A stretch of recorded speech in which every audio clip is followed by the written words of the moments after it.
ಈ ಸಂದರ್ಭದಲ್ಲಿ ಏನಾಯ್ತು ಅಂತ ಹೇಳಿದ್ರೆ ಇಡೀ ಊರೇ ಹೆದರಿಕೊಂಡು, ಊರೇ ರಾತ್ರಿ ವೇಳೆ ಯಾರು ಮನೆಯಲ್ಲಿ ಮಲಗ್ತಾ ಇರಲಿಲ್ಲ ಅಂತ ಪರಿಸ್ಥಿತಿ ಬಂತು. ಈ ತಲೆ ಬೋಟೆದ್ದು ದರೋಡೆ ಮಾಡುವಂತಹ ಒಂದು ಒಂದು ಪದ್ಧತಿ ಏನಿದೆ, ಅದಕ್ಕೆ ರಿಪ್ಪರ್ ಅಂತ ಹೇಳಿ ಹೆಸರು ಇಟ್ಟವರು ಹಾಗೆ ಇದ್ದ. ಒಂದು ವಿಚಿತ್ರ ಪ್ರಾಣಿಯ ತರ, ಕಪ್ಪು ಕಪ್ಪಾಗಿ ಮೈಯೆಲ್ಲ ವಿಶಿಷ್ಟ ಕೂದಲು, ಈ ರೀತಿಯಾಗಿದ್ದ. ನಮಸ್ಕಾರ ವೀಕ್ಷಕರೇ, ನಾನು ಶ್ರೀದುರ್ಗ. ಒಂದು ಕಾಲದಲ್ಲಿ ಮಂಗಳೂರು ಮತ್ತು ದಕ್ಷಿಣ ಗಡಿಭಾಗಗಳಲ್ಲಿ ಜನರ ಎದೆಯನ್ನು ನಡುಗಿಸಿದಂತಹ ರಿಪ್ಪರ್ ಚಂದ್ರನ್ ಎಂಬ ಹೆಸರಿನ ಹಿಂದಿನ ನಿಜಾಂಶವನ್ನು ತಿಳಿಯಲು ನಾವಿಲ್ಲಿದ್ದೇವೆ. ನಮ್ಮ ಜೊತೆಗಿದ್ದಾರೆ ಹಿರಿಯ ಪತ್ರಕರ್ತರು ಮೋಹನ್ ಬೊಳಂಗಡಿಯವರು. ಸರ್ ನಮಸ್ತೆ.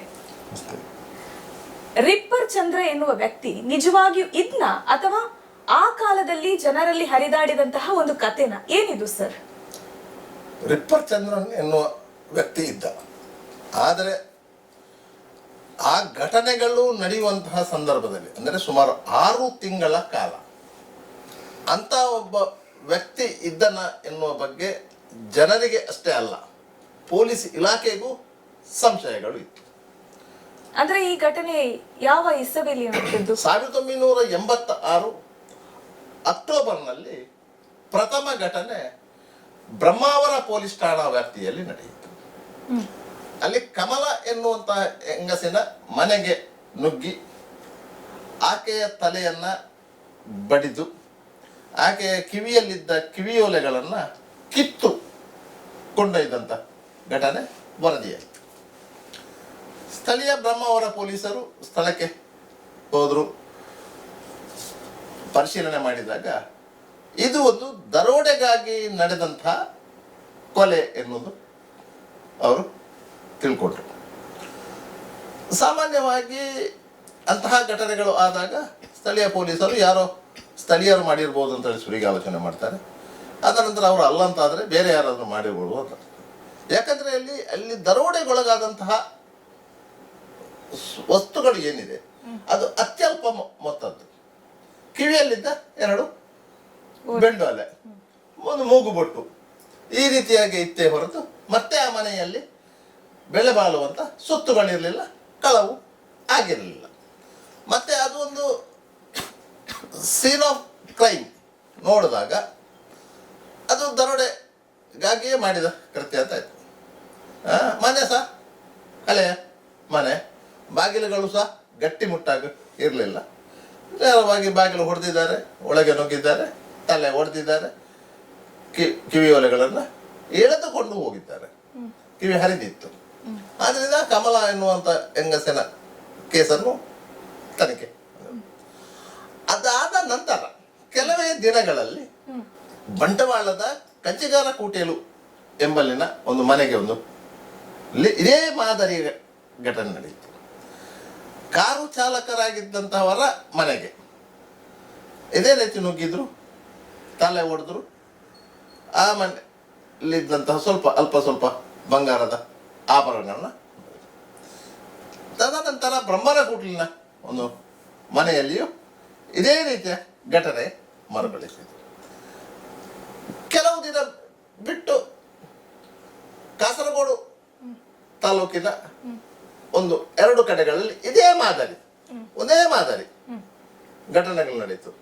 ಅದನಂತರ ತೊಕ್ಕೊಟ್ಟಿನ ಒಂದು ಮನೆಯಲ್ಲೂ ಸಹ ಇದೇ ಮಾದರಿ. ಹೀಗೆ ಸರಣಿಯಾಗಿ ಒಟ್ಟು 18 ಪ್ರಕರಣಗಳು ದಾಖಲಾದವು. ಅದರಲ್ಲಿ ಒಟ್ಟು 5 ಕೊಲೆ ಪ್ರಕರಣಗಳು ದಾಖಲಾಗಿದೆ. ಯಾಕಂದ್ರೆ 5 ಘಟನೆಗಳಲ್ಲಿ ವ್ಯಕ್ತಿಗಳು ಮೃತಪಟ್ಟಿದ್ರು. ಉಳಿದ 13 ಪ್ರಕರಣಗಳಲ್ಲಿ 307 ಆಗಿತ್ತು. ಅಂದ್ರೆ ಇಂಜುರಿ ಆಗಿತ್ತು. 307 ಕೊಲೆ ಯತ್ನ ಪ್ರಕರಣ ಮಾಡಿದ್ರು, ಮತ್ತೆ ದರೋಡೆ ಪ್ರಕರಣ ದಾಖಲಿಸಿಕೊಂಡ್ರು. ನಿಮಗೆ 1986 ಡಿಸೆಂಬರ್ ಕಳೆದು 87 ಜನವರಿ ಫೆಬ್ರವರಿಯಲ್ಲಿ ವರೆಗೂ ಸಹ ಯಾರು ಏನು ಮಾಡ್ತಾ ಇದ್ದಾರೆ, ಇದು ಸ್ಥಳೀಯ ತಂಡವೋ ಹೊರಗಿನ ತಂಡವೋ ಅಂತ ಗೊತ್ತಾಗ್ಲಿಲ್ಲ. 6 ತಿಂಗಳಲ್ಲಿ 18 ಪ್ರಕರಣ, ಒಟ್ಟು 18 ಪ್ರಕರಣಗಳು. 13 ದಕ್ಷಿಣ ಕನ್ನಡ ಜಿಲ್ಲೆ, ಹಾಗಾದ್ರೆ ಉಡುಪಿ ಜಿಲ್ಲೆ ಪ್ರತ್ಯೇಕ ಆಗಿರ್ಲಿಲ್ಲ, ಒಟ್ಟಿಗೆ ಇತ್ತು. 5 ಪ್ರಕರಣ ಕಾಸರಗೋಡು ಜಿಲ್ಲೆ, ಎಲ್ಲಿ ಆಗಿರುವಂಥದ್ದು. ಇಂತಹ ಸಂದರ್ಭದಲ್ಲಿ ಆಗಿನ DIG ಆಗಿದ್ದಂಥ ಎಲ್ ರೇವಣ್ಣ ಸಿದ್ದಯ್ಯನವರು, SP ಆಗಿದ್ದಂಥ HR ಕಸ್ತೂರಿ ರಂಗನ್ನವರು ಇವರು ಸೇರಿಕೊಂಡು ಒಂದು ವಿಶೇಷ ತಂಡ ರಚನೆ ಮಾಡಿದರು. ಆಗ ದಾಂಡೇಲಿಯಲ್ಲಿ CM ಇಕ್ಬಾಲ್ ಎನ್ನುವರು DSP ಆಗಿದ್ದರು. ಅವರು ದಕ್ಷಿಣ ಕನ್ನಡ ಜಿಲ್ಲೆಯಲ್ಲಿ ಹಲವು ಪೊಲೀಸ್ ಠಾಣೆಗಳಲ್ಲಿ ಇನ್ಸ್ಪೆಕ್ಟರ್ ಆಗಿ ಕರ್ತವ್ಯ ನಿರ್ವಹಿಸಿದ್ರು. ಪುತ್ತೂರಲ್ಲಿ ಇನ್ಸ್ಪೆಕ್ಟರ್ ಆಗಿದ್ದರು, ಬಂಟ್ವಾಳದಲ್ಲಿ ಇನ್ಸ್ಪೆಕ್ಟರ್ ಆಗಿದ್ದರು, ಕುಂದಾಪುರದಲ್ಲಿ ಇನ್ಸ್ಪೆಕ್ಟರ್ ಆಗಿದ್ದರು. ಅದನಂತರ ಪ್ರೊಫೆಷನ್ ಆಗಿ ಅವರು ದಾಂಡೇಲಿಯಲ್ಲಿ DSP ಆಗಿದ್ದರು. ಅವರ ಸೇವಾ ಅವಧಿಯಲ್ಲಿ ಈ ರೀತಿಯ ಹಲವು ಪ್ರಕರಣಗಳನ್ನು ಪತ್ತೆ ಹಚ್ಚಿದಂತಹ ದಾಖಲೆಗಳು ಇತ್ತು ಅವರ ಸೇವೆಯ ಅವಧಿಯಲ್ಲಿ. ಆದ್ದರಿಂದ ಅವರನ್ನೇ ಈ ಪ್ರಕರಣದಲ್ಲಿ ವಿಶೇಷ ತಂಡದ ಮುಖ್ಯಸ್ಥರನ್ನಾಗಿ ಮಾಡಿದರು. ಮತ್ತು ಇನ್ಸ್ಪೆಕ್ಟರ್ಗಳು, ಸಬ್ ಇನ್ಸ್ಪೆಕ್ಟರ್ಗಳು, ಸಿಬ್ಬಂದಿಗಳು ಅಂತ ಸೇರಿ ಒಟ್ಟು 72 ಮಂದಿಯ ಒಂದು ಬೃಹತ್ ತಂಡವನ್ನು ರಚಿಸಿದರು. ಅವರು ತನಿಖೆ ನಡೆಸಿದರು. ತನಿಖೆ ಹೇಗೆ ನಡೆಸ್ತಿದ್ರು ಅಂತ ಹೇಳಿದರೆ, ಎಲ್ಲಿ ಘಟನೆ ಆಯಿತು ಆ ಘಟನಾ ಸ್ಥಳಕ್ಕೆ ಹೋಗುವುದು, ಅಲ್ಲಿ ಏನು ಸಾಕ್ಷ್ಯಗಳು ಸಿಕ್ಕಿತ್ತು, ಸೀನ್ ಆಫ್ ಎಕರೆನ್ಸ್ ಅಂತ ನಾವು ಏನು ಹೇಳ್ತೇವೆ, ಅದನ್ನು ಅಧ್ಯಯನ ಮಾಡೋದು, ಮತ್ತೆ ಅದೇ ಒಂದೇ ತಂಡ ಮಾಡಿರೋದು ಅಂತ ನೋಡೋದು. ಈ ಸಂದರ್ಭದಲ್ಲಿ ಏನಾಯ್ತು ಅಂತ ಹೇಳಿದ್ರೆ, ಇಡೀ ಊರೇ ಹೆದರಿಕೊಂಡು, ಊರಿಗೆ ಊರೇ ರಾತ್ರಿ ವೇಳೆ ಯಾರು ಮನೆಯಲ್ಲಿ ಮಲಗ್ತಾ ಇರಲಿಲ್ಲ ಅಂತ ಪರಿಸ್ಥಿತಿ ಬಂತು. ಯಾಕಂದ್ರೆ ತಲೆ ಹೊಡಿತಾನಲ್ಲ. ಅವನು ಹೇಗೆ ಕೊಲೆ ಮಾಡ್ತಿದ್ದ ಸರ್? ಒಂದೇ ತರ ಅಂತ ಹೇಳ್ತೀವಿ. ಒಂದೇ ತರ ಅಂತ ಹೇಳಿದ್ರೆ, ಅವನು ಒಂದು ಮನೆಗೆ ಬಂದ ಅಂತ ಇಟ್ಟುಕೊಂಡ್ರೆ ಅಲ್ಲಿ ಇದ್ದಂತಹ ಸೊತ್ತುಗಳನ್ನೇ ಬಳಸುವುದು.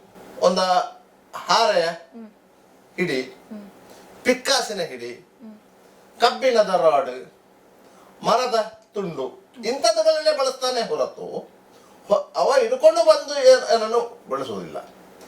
ಚೂರಿ ಬಳಸಿದ ಉದಾಹರಣೆ ಇಲ್ಲ, ಕತ್ತಿ ಬಳಸಿದ ಉದಾಹರಣೆ ಇಲ್ಲ. ಎಲ್ಲವೂ ಮರದ ಹಿಡಿಗಳಿಂದಲೇ ಮೊದಲಿಗೆ ಏಟು ಹಾಕುವುದೇ ತಲೆಗೆ, ಮಲಗಿದ್ದವರ ತಲೆಗೆ. ಅವರು ಅಲ್ಲಿಯೇ ಸ್ಮೃತಿಸಪ್ತಾರೆ, ಮತ್ತೆ ಅಲ್ಲೇ ಜೀವ ಬಿಡ್ತಾರೆ. ಆದ್ದರಿಂದ ಅಲ್ಲಿ ಇದ್ದವರು ಯಾರು ಅವರನ್ನ ಸರಿಯಾಗಿ ಕಣ್ಣಲ್ಲಿ ನೋಡಿದ ನಿದರ್ಶನ ಇಲ್ಲ. ಅಂದ್ರೆ ಇವನು ರಾತ್ರಿ ಮಾತ್ರ ಸಾಮಾನ್ಯ ಬರ್ತಿದ್ದದ. ಅದು ಎಷ್ಟು ಮಂದಿ ಬರ್ತಿದ್ರು ಅಂತ ಯಾರಿಗೂ ಗೊತ್ತಿಲ್ಲ, ಯಾರು ನೋಡಿದವರಿಲ್ಲಲ್ಲ, ಯಾರು ನೋಡಿದವರಿಲ್ಲ. ಆದ್ರಿಂದಾಗಿ ಒಬ್ಬ ಇದ್ದನ, ಇಬ್ರು ಇದ್ರ, ಮೂವರಿದ್ರ ಅಂತದ್ದು ಅಲ್ಲಿ ಗೊತ್ತಾಗ್ತಾ ಇರಲಿಲ್ಲ. ಆದ್ರಿಂದಾಗಿ ಪೊಲೀಸರಿಗೂ ಸಹ ಎಲ್ಲ ಕಡೆಗಳಲ್ಲಿಯೂ ಫಿಂಗರ್ ಪ್ರಿಂಟ್ ಸಿಕ್ಕಿದೆ. ಎಲ್ಲ ಕೃತ್ಯ ನಡೆದ ಸ್ಥಳಗಳಲ್ಲೂ ಸಹ ಫಿಂಗರ್ ಪ್ರಿಂಟ್ ಸಿಕ್ಕಿದೆ. ಆ ಫಿಂಗರ್ ಪ್ರಿಂಟ್ ಅನ್ನು ಸಹ ಪೊಲೀಸರು ಟ್ಯಾಲಿ ಮಾಡಿದ್ದಾರೆ. ಬೇರೆ ಯಾವುದಾದ್ರೂ ಒಂದು ತಂಡದಲ್ಲಿ ಸಿಕ್ಕಿಬಿದ್ದ ಆರೋಪಿಗಳ ಫಿಂಗರ್ ಪ್ರಿಂಟಿಗೆ ಹೋಲಿಕೆ ಆಗ್ತದೆ, ಯಾರ ಫಿಂಗರ್ ಪ್ರಿಂಟಿಗೂ ಅದು ಹೋಲಿಕೆ ಆಗಲಿಲ್ಲ. ಯಾಕಂತ ಹೇಳಿದರೆ, ಅವರು ಈ ಕೃತ್ಯಗಳನ್ನು ಬ್ರಹ್ಮಾವರದಿಂದ ಆರಂಭ ಮಾಡಿ ಕಾಸರಗೋಡಿನ ನುಳ್ಳಿಪಾಡಿಯವರೆಗೆ ಮುಂದುವರಿಸಿಕೊಂಡು ಬಂದ ಸಂದರ್ಭದಲ್ಲಿ ಅವರು ಪೊಲೀಸರ ಕೈಗೆ ಸಿಕ್ಕಿ ಬಿದ್ದಿರಲಿಲ್ಲ. ನಿಮಗೆ ಆರೋಪಿಗಳ ಫಿಂಗರ್ ಪ್ರಿಂಟ್ ಯಾವಾಗ ಉಪಯೋಗಕ್ಕೆ ಬರ್ತದೆ ಅಂತ ಹೇಳಿದರೆ, ಸ್ಥಳದಲ್ಲಿ ಇದ್ದಂಥ ಫಿಂಗರ್ ಪ್ರಿಂಟ್ ಯಾವಾಗ ಉಪಯೋಗಕ್ಕೆ ಬರ್ತದೆ ಅಂತ ಹೇಳಿದರೆ, ಆ ಆರೋಪಿ ಈ ಹಿಂದೆ ಯಾವುದಾದ್ರೂ ಪೊಲೀಸ್ ಸ್ಟೇಷನ್ನಲ್ಲಿ ಒಂದು ಕ್ರಿಮಿನಲ್ ಪ್ರಕರಣದಲ್ಲಿ ಬಂಧನಕ್ಕೊಳಗಾಗಿ ಆ ಸಂದರ್ಭದಲ್ಲಿ ಪೊಲೀಸರು ಅದರ ಫಿಂಗರ್ ಪ್ರಿಂಟ್ ತೆಗೆದಿರ್ತಾರೆ, ಅದನ್ನು ಕಾಪಿಟ್ಟುಕೊಂಡಿರ್ತಾರೆ. ಅದನ್ನು ಹೋಲಿಕೆ ಮಾಡಿದಾಗ ಅದು ಟ್ಯಾಲಿ ಆದ್ರೆ ಇಂಥವನೇ ಮಾಡಿದ್ದು ಅಂತ ಪೊಲೀಸರಿಗೆ ಗೊತ್ತಾಗ್ತದೆ ಹೊರತು ಇಲ್ಲಾಂದ್ರೆ ಗೊತ್ತಾಗೋದಿಲ್ಲ. ಹೊಸಬ ಪೊಲೀಸ್ ಠಾಣೆಗೆ ಹೋಗದೇ ಇರುವಂತಹ ಒಬ್ಬ ವ್ಯಕ್ತಿ ಯಾವುದೇ ಕೃತ್ಯ ಮಾಡಲಿ, ಅವನು ಎಷ್ಟೇ ಫಿಂಗರ್ ಪ್ರಿಂಟ್ ಅನ್ನು ಬಿಟ್ಟು ಹೋಗಿರ್ಲಿ, ಸುಳಿವುಗಳನ್ನು ಬಿಟ್ಟು ಹೋಗಿರ್ಲಿ, ಆತನನ್ನು ಐಡೆಂಟಿಫೈ ಮಾಡಲಿಕ್ಕೆ ಸಾಧ್ಯ ಇಲ್ಲೇ ಆಗಿರೋದು ಅಷ್ಟೇ. ಆದ್ದರಿಂದ ಪೊಲೀಸರು ಏನು ಆಲೋಚನೆ ಮಾಡಿದ್ರೆ, ಇದು ವೃತ್ತಿ ನಿರತ ತಂಡದ ಕೃತ್ಯ ಅಲ್ಲ ಅಂತೇಳಿ. ಆಗ ರಾಜ್ಯದಲ್ಲಿ ಬೇರೆ ಬೇರೆ ತಂಡಗಳು ಇಂತಹ ಕೃತ್ಯಗಳನ್ನು ಮಾಡ್ತಾ ಇದ್ವು. ಅಂದರೆ ಆ ಯಾವ ತಂಡಗಳು ಈ ಕೃತ್ಯದಲ್ಲಿ ಭಾಗ, ಇದು ಯಾವುದೋ ಹೊಸ ತಂಡ ದಕ್ಷಿಣ ಕನ್ನಡ ಜಿಲ್ಲೆಯಲ್ಲಿ ಮಾತ್ರ ಮಾಡ್ತಾ ಇದೆ, ಬೇರೆ ಹೊಂದಿಕೊಂಡಂಥ ಜಿಲ್ಲೆಗಳಲ್ಲಿ ಮಾಡ್ತಾ ಇಲ್ಲ. ಅಂದರೆ ಉತ್ತರ ಕನ್ನಡ ಇರ್ಬೋದು, ಶಿವಮೊಗ್ಗ ಇರ್ಬೋದು, ಚಿಕ್ಕಮಗಳೂರು ಇರ್ಬೋದು, ಹಾಸನ ಇರ್ಬೋದು, ಕೊಡಗು ಇರ್ಬೋದು, ಇದು ಸುತ್ತಮುತ್ತ ಜಿಲ್ಲೆಗಳನ್ನು, ಆ ಜಿಲ್ಲೆಗಳಲ್ಲಿ ಇಂಥ ಘಟನೆಗಳು ಆಗ್ತಾ ಇಲ್ಲ. ಕೇವಲ ದಕ್ಷಿಣ ಕನ್ನಡ ಜಿಲ್ಲೆಯಲ್ಲಿ ಮಾತ್ರ ಆಗ್ತಾ ಇದೆ, ಕಾಸರಗೋಡಲ್ಲಿ ಆಗ್ತಾ ಇದೆ. ಆದ್ದರಿಂದ ಇದು ಹೊರಗಿನಿಂದ ಮಾಡಿದಂಥ ತಂಡವೂ ಅಲ್ಲ. ಯಾಕಂದ್ರೆ ಹೊರಗಿನ ತಂಡಗಳಂತ ಆದರೆ ಅವರ ಯಾವುದಾದ್ರೂ ಒಂದು ಕುರುಹುಗಳು ಸುಳಿವುಗಳು ಇಲ್ಲಿ ಸಿಗಬೇಕಿತ್ತು ಅಂತ ಸುಳಿವುಗಳು ಸಿಗಲಿಲ್ಲ ಅಂತೇಳಿ. ಇಂತಹ ಸಂದರ್ಭದಲ್ಲಿ ಈ ಪೊಲೀಸರ ತಂಡ ನಿರಂತರವಾಗಿ ಅದರ ಬಗ್ಗೆ ಕಾರ್ಯಾಚರಣೆ ನಡೆಸ್ತಾ ಇತ್ತು. ಸ್ಥಳೀಯರು ಭಯಬಿದ್ದು ಕಾವಲು ಕಾಯುವಂತ ಪರಿಸ್ಥಿತಿ. ಹೇಗಿತ್ತು ಆ ಸಂದರ್ಭದಲ್ಲಿ? ಆ ಸಂದರ್ಭದಲ್ಲಿ ರಾತ್ರಿ ಯಾರು ನಿದ್ದೆ ಮಾಡ್ತಾ ಇರ್ಲಿಲ್ಲ. ಯುವಕರ ತಂಡಗಳು ಏನು ಮಾಡ್ತಿದ್ರು, ಒಂದು ದೊಣ್ಣೆ ಗಿನ್ನೆಲ್ಲ ಇಟ್ಕೊಂಡು ಕಾವಲು ಕಾಯುವುದು. ಒಂದು ಗುಂಪು ಮನೆ ಇದೆ ಅಂತ ಇಟ್ಕೊಳ್ಳಿ. ಆಗ ಕಾಲದಲ್ಲಿ ಗುಂಪು ಮನೆಗಳು ಇತ್ತು. ಯಾವ್ದಾದ್ರೆ 5 ಸೆನ್ಸಿನ ಕ್ವಾರ್ಟರ್ಸ್ಗಳು ಅಂತ ಹೇಳ್ತೇವೆ ನಾವು. ಅಂತ ಪ್ರದೇಶಗಳಿದ್ದಾಗ ಒಂದು 7-8-10 ಮಂದಿಯ ಯುವಕರು ಕಾವಲು ಕಾಯ್ತಿದ್ರು. ಇಂಥ ಸಂದರ್ಭದಲ್ಲಿ ಯಾರಾದರೂ ಅಪರಿಚಿತರು ಬಂದ್ರೆ ಅವರನ್ನು ಎನ್ಕ್ವೈರಿ ಮಾಡ್ತಿದ್ರು, ಅವರಿಗೆ ಬಡಿತಿದ್ರು. ಇಂಥ ಘಟನೆಗಳು ಆಗಿದೆ. ಇದೇ ಕೂರ್ನಲ್ಲಿ ಒಂದು ರಾತ್ರಿ ಕೇರಳ ಕಡೆಗೆ ಹೋಗುತ್ತಿದ್ದಂಥ ವಾಹನವನ್ನು ತಡೆದು ಅವರಿಗೆ ಹೊಡೆದು ಸಂಶಯಾಸ್ಪದವಾಗಿ ಅವರು ವರ್ತನೆ ಮಾಡಿದಾಗ ಆ ರೀತಿಯ ಘಟನೆಗಳು ಆಗಿದ್ದು ಇದೆ. ಒಟ್ಟಾರೆಯಾಗಿ ಇಡೀ ದಕ್ಷಿಣ ಕನ್ನಡ ಜಿಲ್ಲೆ ಮತ್ತು ಕಾಸರಗೋಡು ಈ 2 ಜಿಲ್ಲೆಗಳಲ್ಲಿ ಆ ಸಂದರ್ಭ ನಿದ್ದೆ ಬಾರದ ರಾತ್ರಿಗಳು. ಆತನನ್ನು ಮಂತ್ರವಾದಿ ಅಂತಾನು ಕರೀತಿದ್ರ ಸರ್? ಇಲ್ಲ, ಆ ಸಂದರ್ಭದಲ್ಲಿ ಯಾರು ಏನಂತ ಗೊತ್ತಿರ್ಲಿಲ್ಲ. ಹಾಗೆಲ್ಲ ಅವನು ಆ ಸಂದರ್ಭದಲ್ಲಿ ಯಾರು ಏನಂತಲೇ ಗೊತ್ತಿರ್ಲಿಲ್ಲಲ್ಲ. ಅಲ್ಲ ಸರ್, ಆ ರೀತಿ ಕೊಲೆ ಆಗ್ತಿತ್ತಲ್ಲ, ಅವಾಗ ಒಬ್ಬ ಇದ್ದ ಕೊಲೆಗಾರ, ಆತನು ಒಂದು ಸರಿ ಇಲ್ಲಿದ್ರೆ ಮತ್ತೊಂದು ಸಲ ಇನ್ನೊಂದು ಕಡೆಯಲ್ಲಿ ಇರ್ತಾನೆ. ಆತ ಒಬ್ಬ ಆಗ ಜನರಿಗೆ ಏನಿತ್ತು ಅಂತ ಹೇಳಿದ್ರೆ, ಒಂದು ಕಡೆ ಬಂಟ್ವಾಳದಲ್ಲಿ ಘಟನೆ ಆಗತ್ತೆ, 2 ದಿವಸ ಬಿಟ್ಟು ತೊಕ್ಕೋಟಲ್ಲಿ ಆಗುತ್ತೆ, 3ನೇ ದಿವಸ ಕಾಸರಗೋಡಲ್ಲಿ ಆಗುತ್ತೆ. ಈ ರೀತಿಯಾಗಿ ಬೇರೆ ಬೇರೆ ಕಡೆಗಳಲ್ಲಿ ಆಗ್ತದೆ. ಅದರಿಂದ ಅವನೊಬ್ಬ ಅತೀಂದ್ರಿಯ ಶಕ್ತಿಗಳಿರುವ ವ್ಯಕ್ತಿ ಆಗಿರಬಹುದು ಎನ್ನುವಂತ ಕಲ್ಪನೆ ಇತ್ತು. ಆತನಿಗೆ ಮಂತ್ರಶಕ್ತಿ ಇತ್ತ ಮತ್ತೊಂದಿತ್ತ ಅಂತ ಗೊತ್ತಿಲ್ಲ. ಯಾಕಂದ್ರೆ ಅವ ಯಾರಂತ ಐಡೆಂಟಿಫೈ ಇರಲಿಲ್ಲ.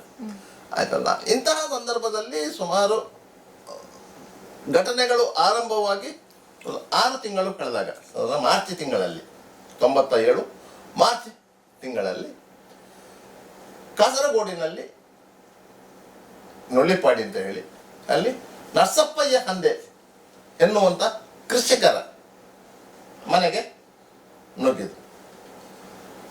ನುಗ್ಗಿ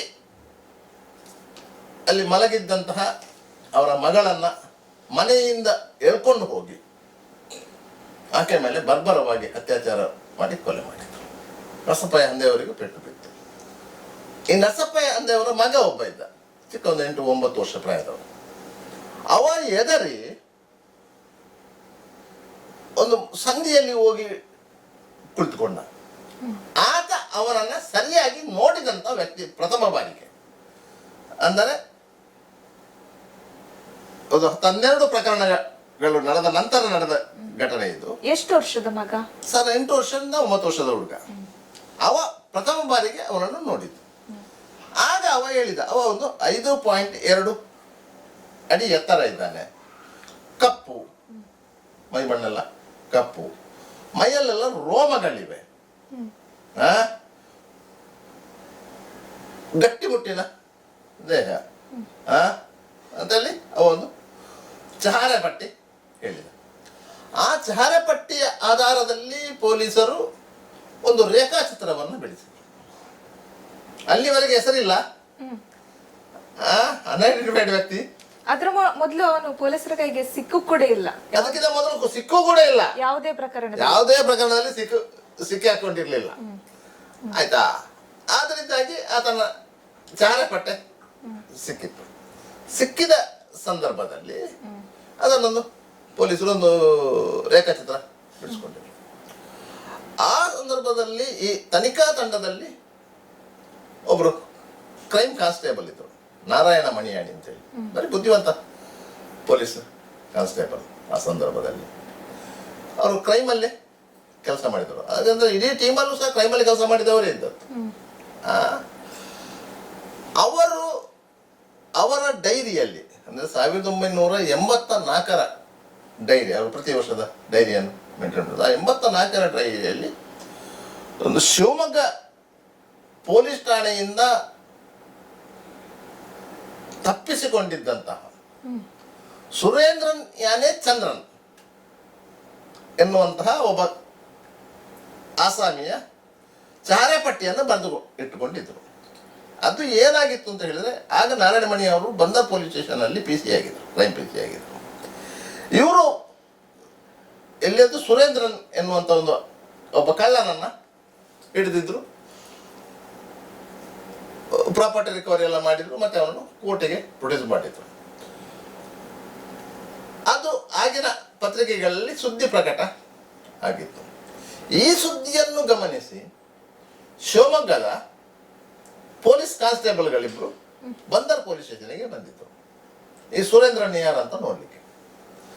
ಆಗ ಅವರು ನೋಡಿದ್ರು, ಅವರಲ್ಲ. ಯಾಕೆ ಏನಾಯ್ತು ಹೇಳಿದ್ರೆ, ಶಿವಮೊಗ್ಗದ ಕೋಟೆ ಪೊಲೀಸ್ ಸ್ಟೇಷನ್ ಅಂತ ಕಾಣ್ತಾ ಇಲ್ಲ, ತುಂಗನಗರ ಪೊಲೀಸ್ ಸ್ಟೇಷನ್ ಅಂತ ಕಾಣ್ತದೆ, ಯಾವುದೋ ಎರಡರಲ್ಲೂ ಒಂದು. ಅಲ್ಲಿ ಅವರು ಇಬ್ಬರು ಕಳ್ಳರನ್ನು ಹಿಡ್ಕೊಂಡಿದ್ರು. ಅದರಲ್ಲಿ ಒಬ್ಬ ಚಂದ್ರನ್, ಮತ್ತೊಬ್ಬ ತಿಮ್ಮ, ಅವ ಭದ್ರಾವತಿ ಇಟ್ಕೊಂಡು 4 ದಿವಸದಿಂದ ಅವರನ್ನ ವರ್ಕ್ ಮಾಡಿದೆ, ಇಬ್ರು ಕಳ್ಳರೆ. ಆ ಸಂದರ್ಭದಲ್ಲಿ ಚಂದ್ರನ್ ಅಲ್ಲಿಂದ ತಪ್ಪಿಸಿಕೊಂಡ ಪೊಲೀಸ್ ಸ್ಟೇಷನ್.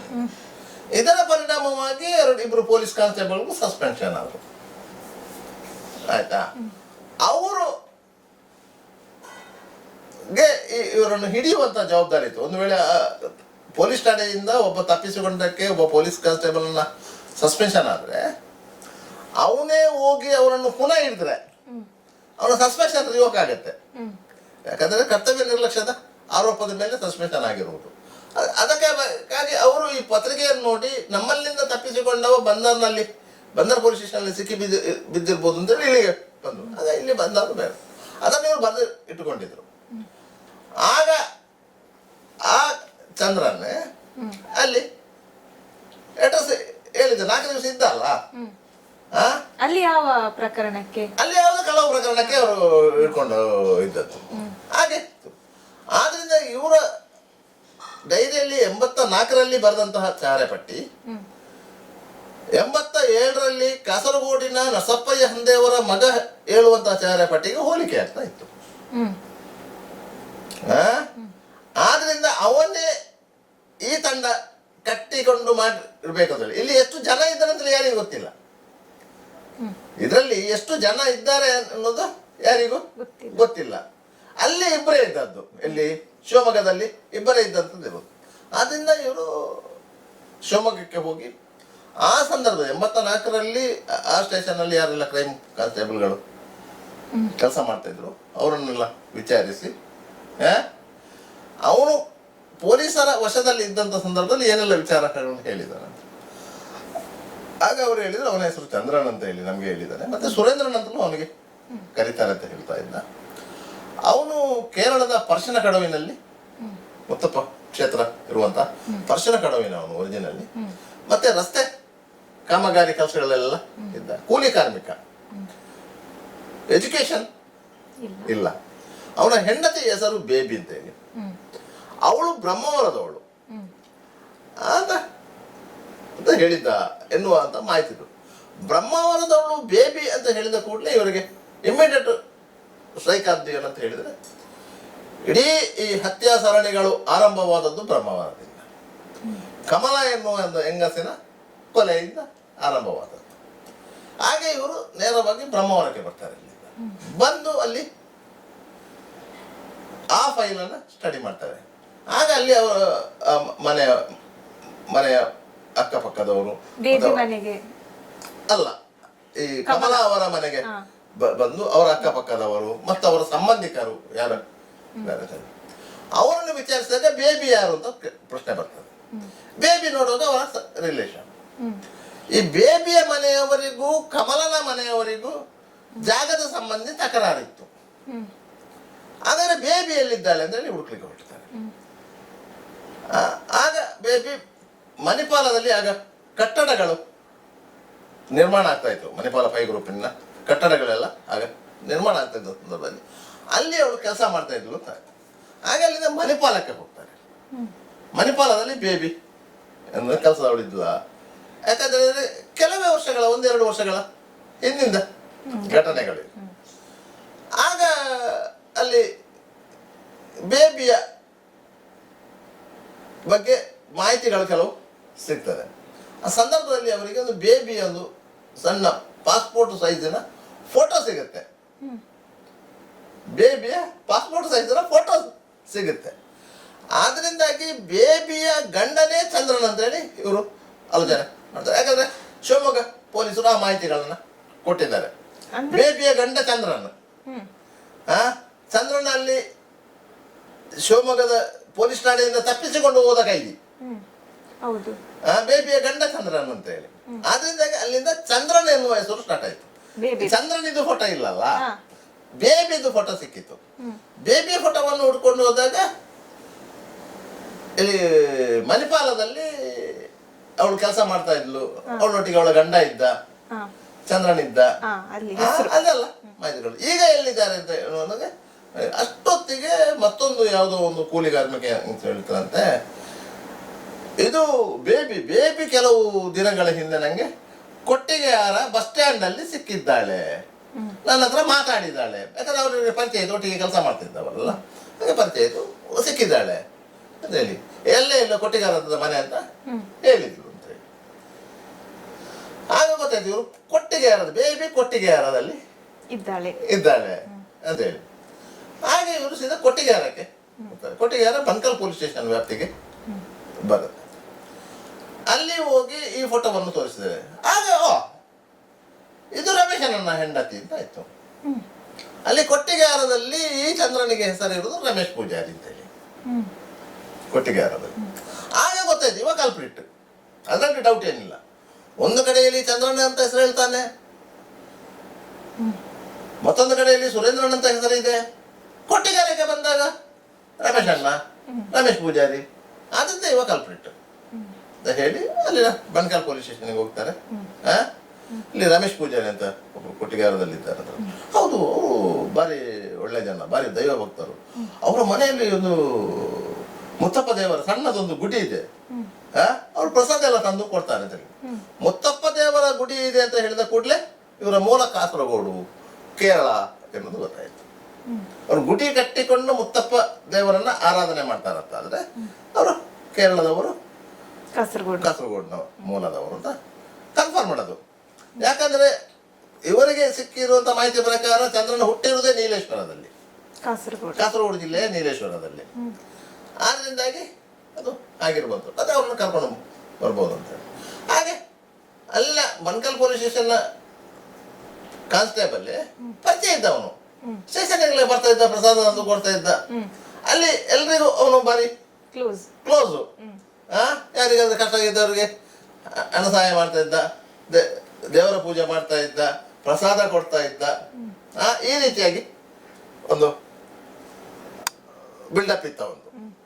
ಪೊಲೀಸ್ ಕಾನ್ಸ್ಟೇಬಲ್ ಹೋಗಿ ಕರ್ಕೊಂಡು ಬಂದಾಗಲೇ ಇವರು ನೋಡಿದ್ರು. ನೋಡುವಾಗ ಆ ಚಾರೆ ಪಟ್ಟಿಗೂ ಇವನಿಗೂ ಹೋಲಿಕೆ ಆಗ್ತಾ ಇತ್ತು. ಇಮಿಡಿಯೇಟ್ ಅಲ್ಲಿ ಸ್ಟೇಷನ್ ಅಲ್ಲಿ ಲಾಕ್ ಮಾಡಿದ್ದಾರೆ. ಲಾಕ್ ಮಾಡಿ ಪೊಲೀಸ್ ಸ್ಟೇಷನ್ ಫೋನ್ನಿಂದ ಲೈಟ್ನಿಂಗ್ ಕಾಲ್ ಮಾಡಿದ್ದು. ಆಗ ಪೊಲೀಸ್ ಸ್ಟೇಷನ್ಗಳೆಲ್ಲ STD ಕನೆಕ್ಷನ್ ಇರಲಿಲ್ಲ. ಆಯ್ತಾ, ಲೈಟ್ನಿಂಗ್ ಕಾಲ್ ಮಾಡಬೇಕು. ಅದಾಗಿ ಒಂದು ಕಾಲಿಗೆ 8 ಪಟ್ಟು ರೇಟ್. ಅದಕ್ಕೆ ಇಮಿಡಿಯೇಟ್ ಕನೆಕ್ಟ್ ಮಾಡ್ತಾರೆ ಲೈಟ್ನಿಂಗ್ ಕಾಲ್ ಅಂತ. ಹಾಗೆ DIGಗೆ ಹೇಳಿದರು, ಸಸ್ಪೆಕ್ಟ್ ಅನ್ನು ನಾನು ಬನ್ಕಲ್ ಪೊಲೀಸ್ ಸ್ಟೇಷನ್ ಅಲ್ಲಿ ಲಾಕ್ ಮಾಡಿದ್ದೇವೆ ಅಂತ ಹೇಳಿ. ಅಂದ್ರೆ ಪೊಲೀಸ್ ಸ್ಟೇಷನ್ಗೆ ಕರೆಸಿದ್ದವರನ್ನು ಏನಂತ ಕರೆಸಿದ್ದು? ಪೊಲೀಸರ ಹೋದ ಯಾರೋ ನಿಮ್ಮ ಹತ್ರ ಮಾತಾಡ್ಬೇಕಂತ ಬನ್ನಿ ಅಂತ ಹೇಳಿದಾನೆ. ಅವ ಬಂದಿದ್ದಾನೆ. ಬಂದು ನೋಡುವಾಗಲೇ ಗೊತ್ತಾಯ್ತು ಚಾರೆ ಪಟ್ಟಿಗೆ ಹೋಲಿಕೆ. ಮತ್ತೆ ಅವನನ್ನು ಎನ್ಕ್ವೈರಿ ಮಾಡುವ ಅಂತ ಹೇಳಿ ಅವನು ಲಾಕ್ ಮಾಡಿಕೊಂಡು DIGಗೆ ಮಾಹಿತಿ ಕೊಟ್ಟರು. ಆಗ ಇಲ್ಲಿಂದ ಮಂಗಳೂರಿನಿಂದ DIG, SP, ಇಡೀ ಟೀಮು, ಹಾಗೆಲ್ಲ ಆ ಟೀಮು ಬಂದು ಬಂದರ್ ಪೊಲೀಸ್ ಸ್ಟೇಷನ್ ಅಲ್ಲಿ ಕ್ಯಾಂಪು. ಎಷ್ಟನೇ ಇಸವಿಯಲ್ಲಿ ಅವನು 87, 82ರಲ್ಲಿ 86ರಲ್ಲಿ ಸ್ಟಾರ್ಟ್ ಆದದ್ದು. ಅದರ 6 ತಿಂಗಳಲ್ಲಿ ಇತ್ತು. 87 ಆಯ್ತಾ. ಅವನು ಇವರು ಇಲ್ಲಿ ಹೋಗುವ ಸಂದರ್ಭದಲ್ಲಿ ಇವರು ಪಿ ಸಿ ಏನು ಮಾಡಿದ್ದಾರೆ, ಅಲ್ಲೇ ಕೂತುಕೊಂಡು ಅವರನ್ನು ಇಂಟ್ರಗೇಷನ್ ಮಾಡಿದ್ದಾರೆ. ಶಿವಮೊಗ್ಗದಿಂದ ಓಡಿಕೊಂಡವರದ್ದು ಇದನ್ನೆಲ್ಲ ಹೇಳ್ತಾ ಹೋದಾಗ ಅವ ಸಹಜವಾಗಿ ಬಾಯಿ ಬಿಡ್ಲೇಬೇಕು. ಅಥವಾ ಇನ್ನು ಒಟ್ಟಿಗೆ ಇದ್ದವರು ತಿಮ್ಮ ಅವ ಎಲ್ಲಿದ್ದಾನೆ ಹೇಳಿ, ಇನ್ಯಾರು ರಜಾಕ್, ಅದ್ದು ಅಬ್ದುಲ್ ರಹಮಾನ್ ಅದ್ದು ಅಂತ ಹೇಳಿ, ಮತ್ತೊಬ್ಬ ರಜಾಕ್ ಅಂತ ಹೇಳಿ, ಅವರು ಸಿಗ್ತಾರೆ. ಇಮಿಡಿಯೇಟ್ ಅಲ್ಲಿಂದಲೇ ಮೂಡಿಗೆರೆಯಲ್ಲಿ ಒಬ್ಬ ಇದ್ದ ರಜಾಕ, ಅದ್ದು ಏನೋ ಮೂಡಿಗೆರೆಯಲ್ಲಿದ್ದ. ಆಗ ಎನ್ ಬಿ ಕಮಾಲ್ ಅಂತ ಹೇಳಿ ಮೂಡಿಗೆರೆ ಸಬ್ ಇನ್ಸ್ಪೆಕ್ಟರ್ ಆಗಿದ್ರು. ಅವರಿಗೆ ಫೋನ್ ಮಾಡಿ ಹೇಳಿದ್ರು, ನೋಡಿ ಇಂತಿತ್ತಲ್ಲಿ ಒಬ್ಬ ಅದ್ದು ಅಂತ ಹೇಳಿ ವೇಟ್ ಮಾಡ್ತಾ ಇದ್ದೀವಿ. ಅವತ್ತು ಸಂಜೆ ಇವರು ಪುನಃ ಒಂದು ಕಡೆಗೆ ಹೋಗ್ಲಿಕ್ಕೆ ಅಂತ ಹೇಳಿ ಒಂದು ಕಡೆ ಲೊಕೇಟ್ ಆಗಬೇಕು. ಒಂದು ಘಟನೆ ಮಾಡ್ತಾರೆ, ಅದನ್ನು ಪಾಲ್ಪಟ್ಟಿ ಮಾಡ್ತಾರೆ. 4 ಮಂದಿ 4 ಕಡೆ ಹೋಗ್ತಾರೆ. ದಂಡುಪಳ್ಳಿ ತರ 4 ಮಂದಿ 4 ಕಡೆ ಹೋಗ್ತಾರೆ. ಹೋದ ಮೇಲೆ ಒಂದು 2 ದಿವಸ ಬಿಟ್ಟು ಒಂದು ಕಡೆಯಲ್ಲಿ ಸೇರುವುದಂತ ತೀರ್ಮಾನ ಆಗಿರ್ತದೆ. ಮೊದಲೇ ಬೇರೆ ಕಮ್ಯುನಿಕೇಶನ್ ಇಲ್ಲಲ್ಲ, ಸಂಪರ್ಕಗಳಿಲ್ಲಲ್ಲ, ಇಂಥಲ್ಲೇ ಸೇರುವುದು ಅಂತ ಹೇಳಿ. ಆದ್ದರಿಂದ ಅವರು ಅದನ್ನು ಹೇಳಿದ. ಹಾಗೆ Mudigere sub inspector N B Kamal ಅವರು ಒಬ್ಬನ ಇಟ್ಕೊಂಡ್ರು. ಹಾಗೆ ಸಂಜೆ ಆಗುವಾಗ, ಯಾಕಂದ್ರೆ ಮಂಗಳೂರಿನಿಂದ DIG ಸಹಿತ ಎಲ್ಲ ಅಧಿಕಾರಿಗಳು ಬನ್ಕಲ್ ಸ್ಟೇಷನ್ಗೆ ಮುಟ್ಟುವವರೆಗೆ ಈ 4 ಮಂದಿ ಅಲ್ಲಿ ಲಾಕ್ ಆಗಿದೆ. ಆ 3 ಮಂದಿಯನ್ನು ಬೇರೆ ಬೇರೆ ಕಡೆ ಇದ್ದ ಟೋಟಲ್ 4 ಮಂದಿ ಚಂದ್ರನ್ ಸೇರಿ ಒಟ್ಟಿಗೆ 4, ಚಂದ್ರನ್, ತಿಮ್ಮ, ಅದ್ದು, ರಜಾಕ್ 4 ಮಂದಿ ಅವರು ಅಲ್ಲಿ ಲಾಕ್ ಮಾಡಿದ್ರು. ಲಾಕ್ ಮಾಡಿ ಅಷ್ಟೊತ್ತಿಗೆ ಇವರು ಆ ಒಂದು 4 ಗಂಟೆ ಅವಧಿ ಅವನು ಇದ್ದು 4 ಗಂಟೆ ಅವಧಿ, ಯಾಕಂದ್ರೆ ಇವರೆಲ್ಲ ಹೋಗ್ಬೇಕಾದ್ರೆ 4 ಗಂಟೆ ಬೇಕು ಮಂಗಳೂರಿನಿಂದ ಬಣ್ಕಲಿಗೆ ಹೋಗ್ಬೇಕಾದ್ರೆ. 4 ಗಂಟೆ ಅವಧಿಯಲ್ಲಿ ಇದೆಲ್ಲ ವಿಷಯ ಇವರು ಅವನ ಹತ್ರ ಕೇಳಿ ಆಗಿದೆ, ಅವನು ಹೇಳಿಯೂ ಆಗಿದೆ. ಯಾಕಂದ್ರೆ ನಮ್ದು ಕೇಳುದು ಅದೇ ರೀತಿ ಕೇಳಿದಾರಲ್ಲ ಮೂಲದಿಂದ. ಶಿವಮೊಗ್ಗದ ಪೊಲೀಸ್ ಠಾಣೆಯಿಂದ ಅವ ಓಡಿಕೊಂಡು ಹೋದ ನಂತರದಿಂದ ಮಣಿಪಾಲದಲ್ಲಿ ಕೆಲಸ ಮಾಡಿದ್ದು, ಕಮಲನ ಕೇಸ್ ಆದದ್ದು, ಕಮಲನ ಮನೆಯವರಿಗೂ ಬೇಬಿಯ ಮನೆಯವರಿಗಿದ್ದು ತಕರಾರು, ಇದನ್ನೆಲ್ಲ ಎನ್ಕ್ವೈರಿ ಮಾಡಿದ್ರಲ್ಲ. ಹಾಗೆ ಎಲ್ಲ ಬಾಯಿ ಬಿಟ್ಟಿದ್ದ ಅವನನ್ನು. ಅದ ನಂತರ DIG ಹೋದ ಮೇಲೆ ಏನು ಇಂಟರ್ಗೇಷನ್ ಆಗಬೇಕಲ್ಲ, ಏನು ಅಷ್ಟು 18 ಕೇಸುಗಳಾಗಿದೆ. ಒಂದೇ ದಿವಸದಲ್ಲಿ ಅವನ ಅರೆಸ್ಟ್ ರೆಕಾರ್ಡ್ ತೋರಿಸಿ ಕೋರ್ಟಿಗೆ ಪುಡಿಸು ಮಾಡುವಂಥ ಪರಿಸ್ಥಿತಿಯಲ್ಲಿ ಇರಲಿಲ್ಲ ಪೊಲೀಸರು ಸಹ. ಹಾಗೆ ಕಳಸ, ಚಿಕ್ಕಮಗಳೂರು ಜಿಲ್ಲೆ ಕಳಸದಲ್ಲಿ ಒಂದು ಫಾರೆಸ್ಟ್ IB ಇತ್ತು. ಅದು ಕಳಸಪೇಟೆಯಿಂದ ಸುಮಾರು 7 ಕಿಲೋಮೀಟರ್ ಇಂಟೀರಿಯರ್ ಕಾಡಿನ ಮಧ್ಯೆ ಇದ್ದದ್ದು ಫಾರೆಸ್ಟ್ ಇಲಾಖೆಯ ಒಂದು IB. ಆ IBಯಲ್ಲಿ ಕೊಂಡೋಗಿ ಇವರನ್ನು ಇಟ್ಟು ಇಂಟ್ರಗೇಷನ್ ಮಾಡಿದರು. ಸುಮಾರು 23 ದಿನಗಳ ಕಾಲ ಅಲ್ಲಿ ಇಂಟ್ರಗೇಷನ್ ಮಾಡಿದ್ದಾರೆ. 23 ದಿನಗಳ. ನಿಮ್ಗೆ ಅದರಲ್ಲೊಂದು ವಿಶೇಷ ಹೇಳಬೇಕು. ಆಗ ರಾಜ್ಯದಲ್ಲಿ ರಾಮಕೃಷ್ಣ ಹೆಗಡೆಯವರ ನೇತೃತ್ವದ ಜನತಾ ದಳ ಸರ್ಕಾರ ಇತ್ತು. ಬಿ ರಾಚಯ್ಯನವರು ಗೃಹ ಸಚಿವರಾಗಿದ್ದರು. ದಕ್ಷಿಣ ಕನ್ನಡ ಜಿಲ್ಲೆಯ MLAಗಳು ಎಲ್ಲರೂ ಕಾಂಗ್ರೆಸ್ MLAಗಳು. ಆಗ ಮೂಡಬಿದ್ರೆ ಮತ್ತು ಬೆಳ್ತಂಗಡಿ 2 ಕ್ಷೇತ್ರ ಬಿಟ್ಟರೆ ಮತ್ತೆಲ್ಲ ಕಾಂಗ್ರೆಸ್ MLAಗಳು ಇದ್ದದ್ದು. ಮೂಡಬಿದ್ರೆಯಲ್ಲಿ ಅಮರ ಶೆಟ್ಟರ್ MLA ಆಗಿದ್ದರು, ಬೆಳ್ತಂಗಡಿಯಲ್ಲಿ ವಸಂತ ಬಂಗೇರ MLA ಆಗಿದ್ದರು. ಈ MLAಗಳು ವಿಧಾನಸಭೆಯಲ್ಲಿ ಗಲಾಟೆ ಮಾಡಿದರು. ಯಾಕಂದ್ರೆ ಆಗ ಬಜೆಟ್ ಅಧಿವೇಶನ ನಡೀತಾ ಇತ್ತು. ಗೃಹ ಸಚಿವರು ಇದಕ್ಕೆ ಉತ್ತರ ಕೊಡಬೇಕು ಅಂತ. ಅಕ್ಟೋಬರ್ನಿಂದ ಇಲ್ಲಿಯವರೆಗೆ ಇಂಥ ಘಟನೆಗಳಾಗ್ತಾ ಇದೆ, ಸರ್ಕಾರ ಜವಾಬ್ದಾರಿ ಇಲ್ಲ. ಪೊಲೀಸರು ಒಂದು ತಂಡ ಮಾಡಿಕೊಂಡು ಅವರಷ್ಟಕ್ಕೆ ಅವರು ತನಿಖೆ ಮಾಡ್ತಾ ಇದ್ರು. ಇವತ್ತಿನವರೆಗೆ ಅಪರಾಧಿಗಳನ್ನು ಪತ್ತೆ ಹಚ್ಚಲಿಕ್ಕೆ ಆಗಲಿಲ್ಲ. ಈ ರೀತಿ ಗಲಾಟೆ. ಇಷ್ಟೊತ್ತಿಗೆ ಗೃಹ ಸಚಿವರು ಪೊಲೀಸ್ ಮಹಾನಿರ್ದೇಶಕರ ಹತ್ರ ಮಾಹಿತಿ ಕೇಳ್ತಾರೆ, ಏನಾಗಿದೆ ಅಂತೇಳಿ ಉತ್ತರ ಕೊಡ್ಬೇಕಲ್ಲ. ಆಗ ಪೊಲೀಸ್ ಮಹಾನಿರ್ದೇಶಕರು ಹೇಳ್ತಾರೆ, ನಾವು ಅವರನ್ನು ಸೆಕ್ಯೂರ್ ಮಾಡಿದ್ದೇವೆ, ಎನ್ಕ್ವೈರಿ ಮಾಡ್ತಾ ಇದ್ದೇವೆ, ಇನ್ನೊಂದು 15 ದಿವಸ ಒಂದು 20 ದಿವಸ ಬೇಕಾಗ್ತದೆ ನಮಗೆ ಲೀಗಲೈಸ್ ಮಾಡಲಿಕ್ಕೆ ಅಂತ ಹೇಳ್ತಾರೆ. ಇಲ್ಲ, ನನಗೆ ಅದು ನಂಬಿಕೆ ಬರೋದಿಲ್ಲ, ನನಗೆ ಅವನನ್ನು ನೋಡಬೇಕು ಅಂತ ಹೇಳ್ತಾರೆ. ಗೃಹ ಸಚಿವರು ಬಿ ರಾಜಯ್ಯನ್ ಅವರು ನಂತರ ಕೇರಳದಲ್ಲಿ ರಾಜ್ಯಪಾಲರಲ್ಲಾಗಿದ್ರಲ್ಲ ಅವರು. ಆಯ್ತಾ, ಸರಿ ಗೃಹ ಸಚಿವರೇ ಅಂತ ಒಂದು ಬೇಡಿಕೆಯನ್ನು ಇಟ್ಟಾಗ ಪೊಲೀಸರು ನಿರಾಕರಿಸುವ ಹಾಗಿಲ್ಲ. ಯಾಕಂದ್ರೆ ಪೊಲೀಸ್ ಇಲಾಖೆ ಅವರ ನೇರವಾಗಿ ಅವರ ಅಂಡರಿಗೆ ಬರುವಂಥದ್ದು. ಹಾಗೆ ಗೃಹ ಸಚಿವರು ಮಂಗಳೂರಿಗೆ ಬರ್ತಾರೆ. ಮಂಗಳೂರಿನಿಂದ ಅವರನ್ನ ಪೊಲೀಸ್ ಜೀಪಿನಲ್ಲಿ, ಕಾರಲ್ಲಿ ಹೋದ್ರೆ, ಮಿನಿಸ್ಟರ್ ಕಾರಲ್ಲಿ ಹೋದ್ರೆ ಗೊತ್ತಾಗ್ತದಂತ ಹೇಳಿ ಪೊಲೀಸ್ ಜೀಪಿನಲ್ಲಿ ಅವರನ್ನ ಆ ಫಾರೆಸ್ಟ್ ಐಬಿಗೆ ಕರ್ಕೊಂಡು ಹೋದ್ರು, ಅಲ್ಲಿ ಕಳಸಕ್ಕೆ. ಆಯ್ತಾ, ಯಾಕಂದ್ರೆ ಅಲ್ಲಿ ಕಳಸದಿಂದ ಸುಮಾರು 7 ಕಿಲೋಮೀಟರ್ ಒಳಗೆ ಹೋಗ್ಬೇಕು. ಆ ರೋಡಲ್ಲಿ ಬೇರೆ ವೆಹಿಕಲ್ಗಳು ಹೋಗುದಿಲ್ಲ. 4 ವೀಲ್ ಜೀಪು ಬಿಟ್ರೆ ಬೇರೆ ವೆಹಿಕಲ್ಗಳು, ಯಾಕಂದ್ರೆ ಫಾರೆಸ್ಟ್ ಇಲಾಖೆಯ ಜೀಪುಗಳಾಗಬೇಕು, ಇಲ್ಲಂದ್ರೆ ಪೊಲೀಸ್ ಇಲಾಖೆಯ ಜೀಪುಗಳಾಗಬೇಕು. ಬೇರೆ ಕಾರು ಗೀರು ಆ ರೋಡಲ್ಲಿ ಹೋಗುದಿಲ್ಲ. ಬೈಕ್ ಸಹ ಹೋಗುದಿಲ್ಲ. ಇಷ್ಟು ದಪ್ಪದು ಬಾಟರ್ಸ್ ಕಲ್ಲುಗಳಿತ್ತು ರಸ್ತೆಯಲ್ಲಿ. ಅಂತ ಒಂದು ದುರ್ಗಮ ಹಾದಿ ಅವರನ್ನು ಕರ್ಕೊಂಡೋಗಿ ತೋರಿಸಿದ್ರು. ನೋಡಿ, ಇವತ್ತಂದ್ರನ್, ಇವತ್ತಿಮ್ಮ, ಇವರಿಬ್ರು ಅಸೋಸಿಯೇಟ್ಗಳು. ಸುರೀನ 4 ಕೇಸುಗಳಲ್ಲಿ, ಅದು ಬ್ರಹ್ಮಾವರದ ಕೇಸು, ಬಂಟ್ವಾಳದ ಕೇಸು, ಬ್ರಹ್ಮರ ಕೂಟ್ಲಿನ ಕೇಸು ಮತ್ತು ತೊಕ್ಕೊಟ್ಟು ಕೇಸು, ಆ 4 ಕೇಸುಗಳಲ್ಲಿ ಇಬ್ಬರೇ ಇದ್ದದ್ದು, ತಿಮ್ಮ ಮತ್ತು ಚಂದ್ರನ ಮಾತ್ರ. ಅದರ ನಂತರ ಅದ್ದು ಮತ್ತು ರಜಾಕ್ ಸೇರಿಕೊಂಡದ್ದು ಅದರ ನಂತರ. ಅದರ ನಂತರ 14 ಕೇಸುಗಳಲ್ಲಿ ಅವರೆಲ್ಲ ಇದ್ದದ್ದು.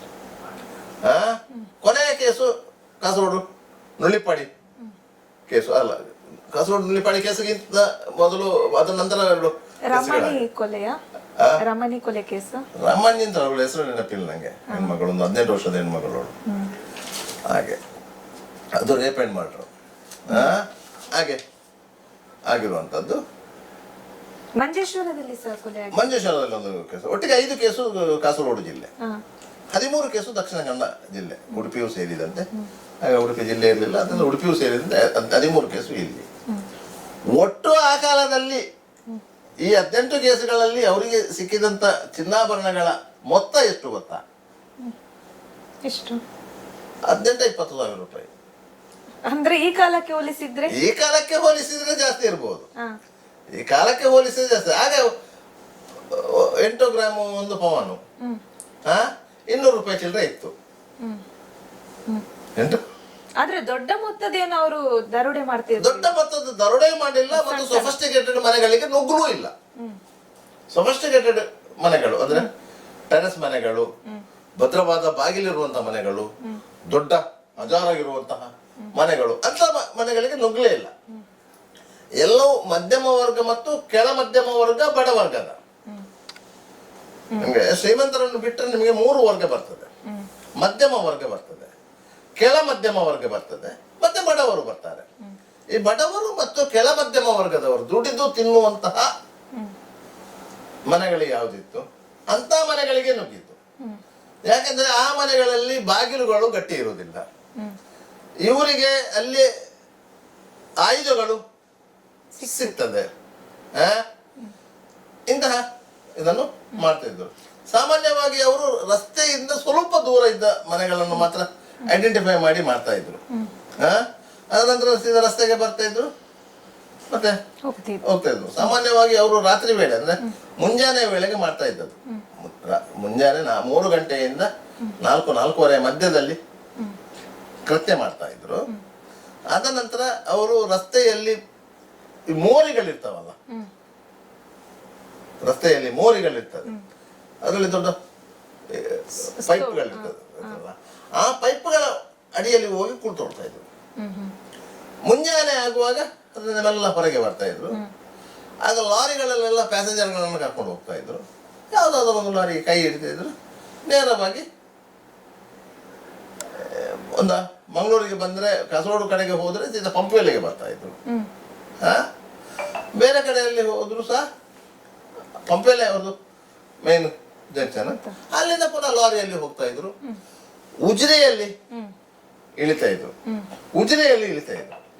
ಉಜಿರೆಯಲ್ಲಿ ಒಂದು ಬಾಡಿಗೆಗೆ ಒಂದು ಮನೆ ಮಾಡ್ಕೊಂಡಿದ್ರು. ಆ ಮನೆಯಲ್ಲಿ ಸೇರ್ತಾ ಇದ್ರು. ಸೇರಿಕೊಂಡು ಈ ಸಿಕ್ಕಿದಂಥ ಬಂಗಾರವನ್ನು ಅಲ್ಲಿ ಒಬ್ರು ಅಕ್ಕ ಸಾಲಿಗ ಇದ್ರು, ಅವರಿಗೆ ಕೊಟ್ಟು ಅವರಿಂದ ಹಣ ತಗೊಳ್ತಾ ಇದ್ರು. ಹಣ ತಗೊಂಡು ಅದರ ನಂತರ ಅಲ್ಲಿ ಬಾಡಿಗೆ ಕಾರು ಮಾಡಿಕೊಂಡು ಚಿಕ್ಕಮಗಳೂರಿಗೆ ಹೋಗ್ತಾ ಇದ್ರು. ಉಜಿರೆಯಿಂದ ಮತ್ತೆ ಅವರು ಹೋಗುದು ಬಾಡಿಗೆ ಕಾರಲ್ಲಿ, ಅಲ್ಲಿವರೆಗೆ ಲಾರಿ. ಆ ರೀತಿ ಅವ್ರದ್ದು ಅಟಿಟ್ಯೂಡ್ ಇತ್ತು. ಇದನ್ನೆಲ್ಲ ಪೊಲೀಸರು ಸುಮಾರು ಒಂದು 23-24 ದಿವಸ ಏನೋ ಇಟ್ಟುಕೊಂಡು. ಗೃಹ ಸಚಿವರು ಬಂದ ಮೇಲೆ ಏನ್ ಹೇಳಿದ್ರು?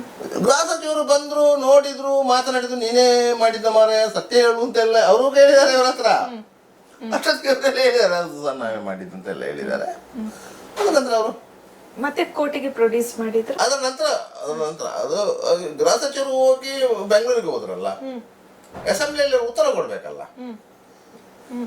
ಸದಸ್ಯರು ಪ್ರಶ್ನೆ ಕೇಳಿದಾರಲ್ಲ, ಅಸೆಂಬ್ಲಿಯಲ್ಲಿ ಉತ್ತರ ಕೊಟ್ಟರು.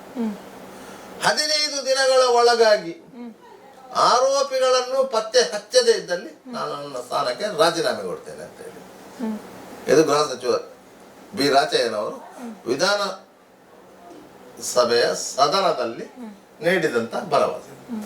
15 ದಿನಗಳಲ್ಲಿ ಅವರು ಪತ್ತೆ ಹಚ್ಚದೇ ಇದ್ದಲ್ಲಿ ನನ್ನ ಸ್ಥಾನಕ್ಕೆ ರಾಜೀನಾಮೆ ಕೊಡ್ತೇನೆ ಅಂತ ಹೇಳಿ ಪೊಲೀಸರು ಅವರ ಹೇಳಿಕೆಯ 13ನೇ ದಿವಸಕ್ಕೆ ಬ್ರಹ್ಮಾವರದ ಕಮಲ ಎನ್ನುವ ಮಹಿಳೆಯ ಕೊಲೆ ಪ್ರಕರಣಕ್ಕೆ ಸಂಬಂಧಿಸಿದಂತೆ ಈ 4 ಮಂದಿ ಆರೋಪಿಗಳನ್ನ ಉಡುಪಿ ನ್ಯಾಯಾಲಯಕ್ಕೆ ಹಾಜರುಪಡಿಸಿದ್ರು. ಅಲ್ಲ, ಇಬ್ರು ಅಲ್ಲ ಸರ್, ಕಮಲದಲ್ಲಿ ಇಬ್ಬರೇ ಇದ್ದದ್ದು. ಆದ್ರೆ ಈ ಇಬ್ಬರನ್ನು ಸೇರಿಸಿದ್ರು ಅದರಲ್ಲಿ, ಯಾರು ಅದ್ದು ಮತ್ತು ರಜಕನ್ನು ಸೇರಿಸಿದ್ರು. ಅವರನ್ನು ಕೊಟ್ಟು 4 ಮಂದಿಯನ್ನು ಅಲ್ಲಿ ಹಾಜರುಪಡಿಸಿದ್ರು. ಹಾಜರುಪಡಿಸಿದ್ರಲ್ಲ ಪುನಃ ಕಸ್ಟಡಿ ತಗೊಂಡ್ರು. ಪುನಃ ಕಸ್ಟಡಿ, ಯಾಕಂದ್ರೆ ಇಷ್ಟು ಸ್ಥಳಗಳ ಹಾಜರಾಗಬೇಕು. 18 ಪ್ರಕರಣಗಳು ಆಗಿದೆ, ಅಷ್ಟು ಸ್ಥಳಗಳ ಹಾಜರಾಗಬೇಕು. ಅವರನ್ನು ಹಾಜರಿಗೆ ಪೊಲೀಸರು ಸ್ಪಾಟಿಗೆ ಕರ್ಕೊಂಡು ಬರ್ತಾ ಇದ್ದಾಗ ಆ ಕಾಲದಲ್ಲಿ ಸುಮಾರು ಒಂದೊಂದು ಪ್ರದೇಶದಲ್ಲಿ 500-1000 ಜನ ಸೇರ್ತಾ ಇತ್ತು.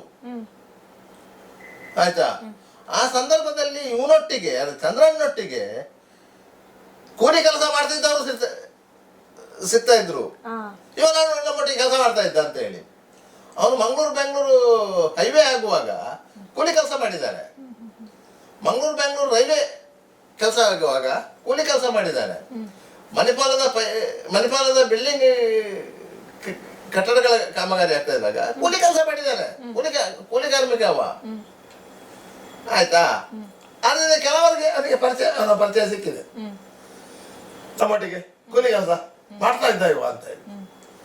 ಅಲ್ಲ ಸರ್, ಇವನು ಮೂಲತಃ ಕೇರಳದವನು ರಿಪ್ಪರ್ ಚಂದ್ರ. ಇಲ್ಲಿಗೆ ಹೇಗೆ ಬಂದ ಕರ್ನಾಟಕಕ್ಕೆ? ಅಲ್ಲ, ಇವನು ಕೇರಳವರು, ನೀಲೇಶ್ವರದಲ್ಲಿ ಅವರು ಹುಟ್ಟಿದ್ರು. ಅಂದ್ರೆ ಅಲ್ಲಿ ಕೆಲಸ ಬೆಳೆದಿದ್ದಾನೆ, ಕೆಲಸ ಮಾಡ್ತಾ ಇದ್ದ. ಮತ್ತೆ ಕೆಲಸ ಅರಸಿಕೊಂಡು ಈಚೆಗೆ ಬಂದವ. ಆಮೇಲೆ ಉಡುಪಿಗೆ ಹೋಗಿದ್ದ, ಅಲ್ಲಿ ಕೆಲಸ ಮಾಡ್ತಿದ್ದ. ಅಲ್ಲಿ ಮದುವೆ ಆಗಿದ್ದು ಬ್ರಹ್ಮಾವರದ. ಹೌದು, ಇಲ್ಲಿಗೆ ಬಂದ ಮೇಲೆ ಮದುವೆ ಆಗಿದ್ದ. ಇಲ್ಲಿ ಮಣಿಪಾಲದಲ್ಲಿ ಕೆಲಸ ಮಾಡ್ತಾ ಇದ್ದಾಗ ಬೇಬಿಯು ಸಹ ಒಟ್ಟಿಗೆ ಕೂಲಿ ಕೆಲಸ ಮಾಡ್ತಾ ಇದ್ದ ಅವಳು. ಆಗ ಅವರು ಮದುವೆ ಆಗಿರೋದು. ಅದ ನಂತರ ಅವರು ಕೊಟ್ಟಿಗಾರಕ್ಕೆ ಹೋಗಿ ಅಲ್ಲಿ ಒಂದು ಗುಡಿಸಲು ಕಟ್ಟಿಕೊಂಡು ಅಲ್ಲಿ ಕೇರಳದಲ್ಲಿ ಕೂಡ ಇವರದ್ದು ಬಡ ಫ್ಯಾಮಿಲಿ. ತಂದೆ ತಾಯಿ ಇದ್ರು, ತಂದೆ ಇರ್ಲಿಲ್ಲ. ಆ ಸಂದರ್ಭದಲ್ಲಿ ತಾಯಿ ಇದ್ರು. ನಂತರ ಅವರು ತೀರಿಕೊಂಡು ಅಣ್ಣ ಒಬ್ಬ ಇದ್ದ ಅಂತ ಕಾಣ್ತದೆ ಅವನಿಗೆ. ಅಣ್ಣ ಒಬ್ಬ ಇದ್ದ. ಆದ್ರೆ ಅವರಿಗೆಲ್ಲ ಶಾಕ್ ಅದು, ಇವನು ಈ ರೀತಿ ಮಾಡಿದಾನ ಅಂತ ಹೇಳಿ. ಇವನಿಗೆ ಆಗ್ಲಿಕ್ಕೆ ಕಾರಣ ಏನಾದ್ರೂ ಹೇಳಿದಾನ? ಅದು ಇಲ್ಲ, ಕಳ್ಳತನ ಮಾಡ್ಲಿಕ್ಕೆ ಆಗುವಾಗ ಅವರು ಒಂದು ಕಳ್ಳತನ ಮಾಡಿದಾನೆ. ಅದಕ್ಕೆ ಅವನಿಗೆ ತಿಮ್ಮ ಜೊತೆ ಆಗಿದ್ದಾರೆ.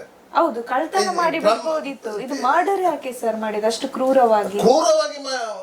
ಮರ್ಡರ್ ಮಾಡ್ಲಿಕ್ಕೆ ಕಾರಣ ಏನು ಅಂತ ಹೇಳಿದ್ರೆ, ಅಲ್ಲಿ ಬೇಬಿಯ ಮನೆಯವರಿಗೂ ಈ ಕಮಲನ ಮನೆಯವರಿಗೂ ದಾರಿ ತಕರಾರಿತ್ತಲ್ಲ, ಜಾಗದ್ದು. ಆ ತಕರಾರಿಗೆ ಸಂಬಂಧವಾಗಿ ಕಮಲ ಅವರನ್ನ ಕೊಲೆ ಮಾಡಿದ್ರು.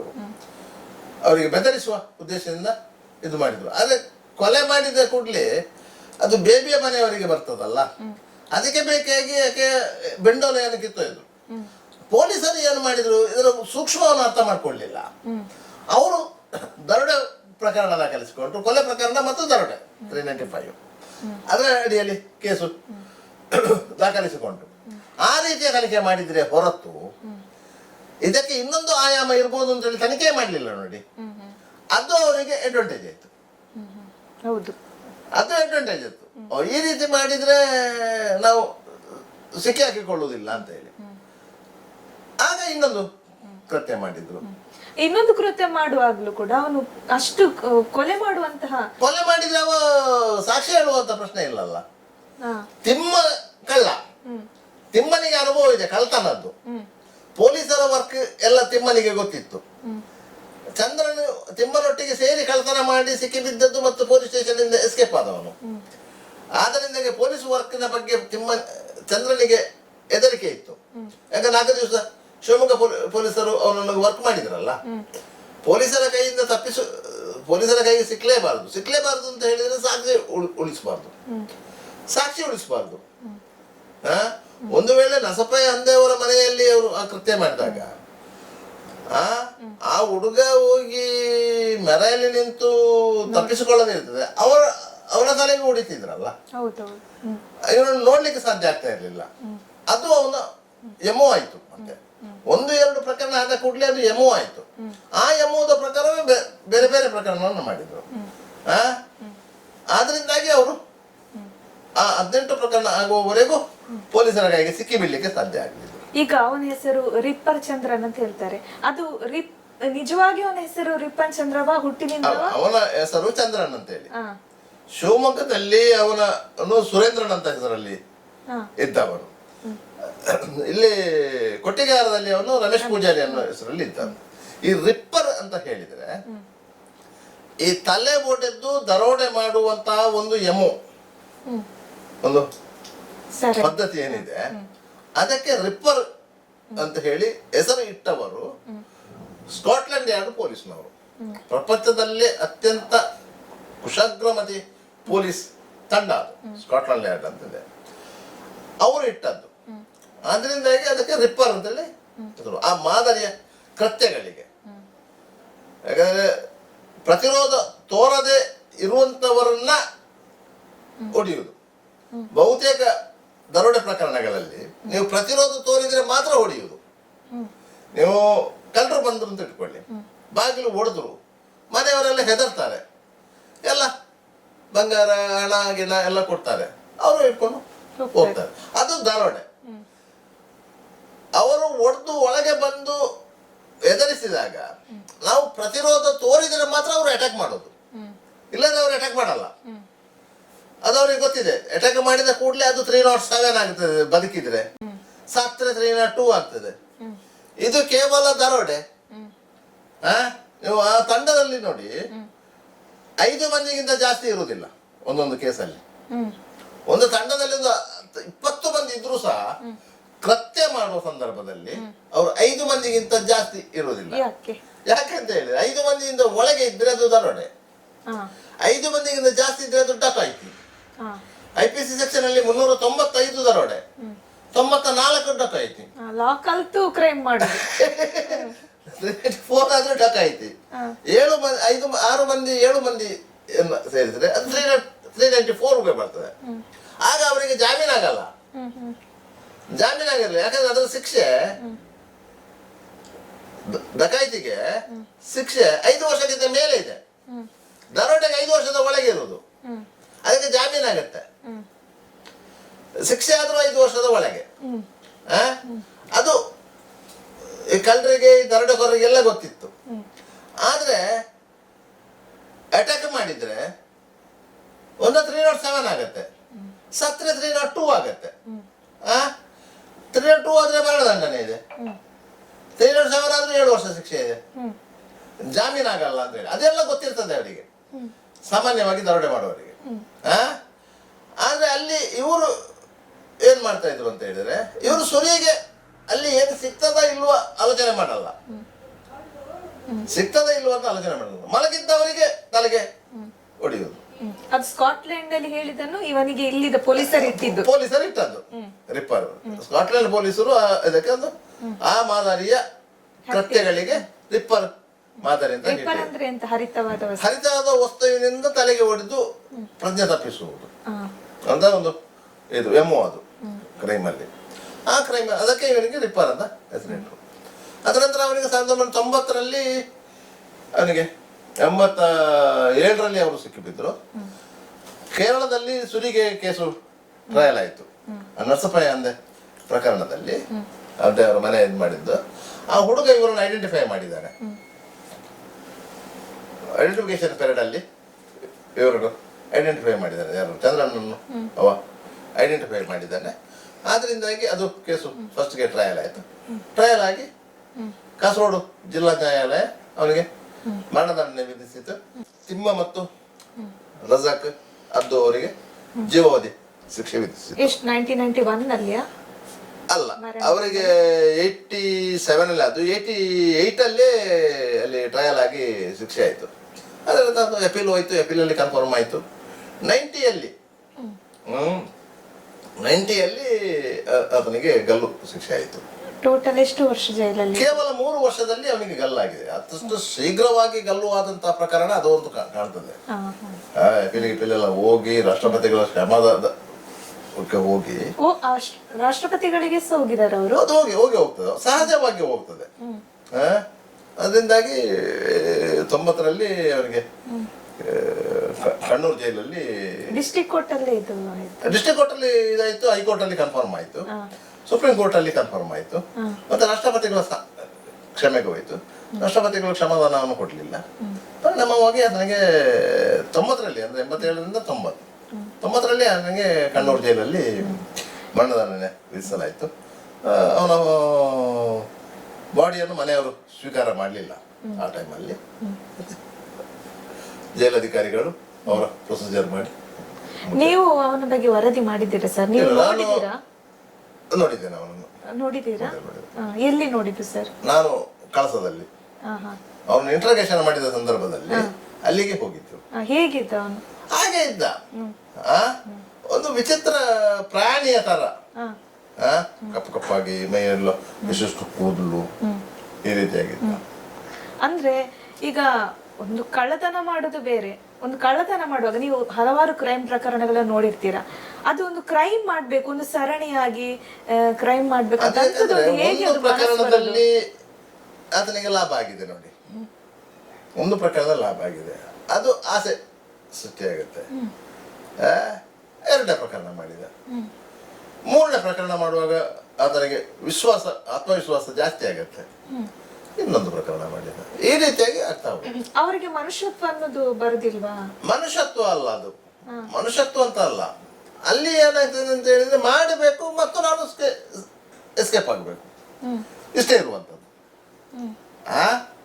ಹಾಗೆ ಇವ ಇಲ್ಲಿ ಕಳ್ತನ ಮಾಡಿದಂತಹ ಚಿನ್ನವನ್ನೆಲ್ಲ ಕೊಂಡೋಗಿ ಉಜಿರೆ ಒಬ್ಬ ಅಕ್ಕಸಾರಿಗೆ ಕೊಡ್ತಾ ಇದ್ದ. ಯಾವಾಗ ಇವನನ್ನು ಪೊಲೀಸರು ಬಂಧಿಸಿದ್ರು ಅಂತ ಗೊತ್ತಾಯ್ತಾ, ಅವಲ್ಲಿ ಹಗ್ಗ ತಗೊಂಡ, ಅವ ಸುಸೈಡ್ ಮಾಡ್ಕೊಂಡ ಅಕ್ಕಸಾಲಿಗ. ಹೌದು, ಅವ ಚಿನ್ನ ಕರಗಿಸಿದ, ಅವನು ಕರಗಿಸಿ ಇವನಿಗೆ ಹಣ ಕೊಟ್ಟ, ಅವನು ಉಜಿರೆ ಅವನು. ಯಾಕಂದ್ರೆ ಆ ಟೈಮಲ್ಲಿ ಅವರನ್ನು ಇದು ಯಾವುದು ಸ್ಥಳ ಮಾದರಿ ಕರ್ಕೊಂಡು ಬರ್ತಾ ಇದ್ರಲ್ಲ, ಆಗ 1000 ಗಟ್ಟಲೆ ಜನ ಸೇರ್ತಾ ಇತ್ತಲ್ಲ. ಎಲ್ಲರೂ ನೋಡಿದ್ದಾರೆ. ಅದೆಲ್ಲ ಟೋಟಲ್ ಎಷ್ಟು ಪ್ರಕರಣ? 18 ಪ್ರಕರಣ. 18 ಪ್ರಕರಣ ಅವನೇ ಅಂತ ಸಾಬೀತಾಗಿದೆ, ಆ ತಂಡವೇ ಅಂತ ಸಾಬೀತಾಗಿದೆ. ಮತ್ತೆ ಇಲ್ಲಿ ನ್ಯಾಯಾಲಯದಲ್ಲಿ ಅಲ್ಲಿಂದ ಅವನನ್ನು ಮಾತ್ರ ಆ ಕೇಸಲ್ಲಿ ಗಲ್ಲು ಕೊಟ್ರಲ್ಲ.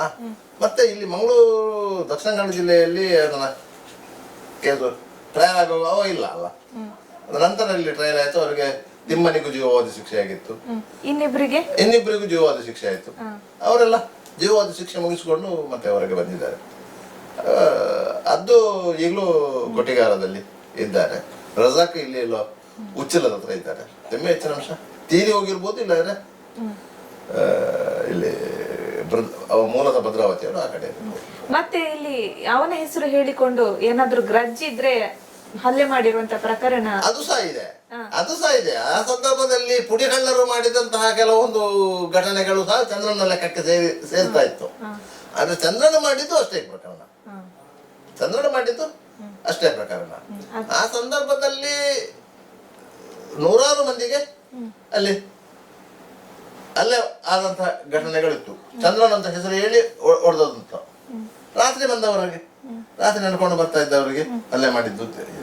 ಮತ್ತೇನಂದ್ರೆ ಸರ್, ಈಗ ಅವ್ರು ಯಾವ ರೀತಿಯ ಮನೆಗಳನ್ನ ಸೆಲೆಕ್ಟ್ ಮಾಡ್ತಿದ್ರು ಕಳ್ಳತನ ಮಾಡ್ಲಿಕ್ಕೆ ಅಂದ್ರೆ ಅವರಿಗೆ ಗಟ್ಟಿ ಮುಟ್ಟಾದ ಮನೆಗಳನ್ನ ಅವ್ರು ಮುಟ್ಲಿಲ್ಲ.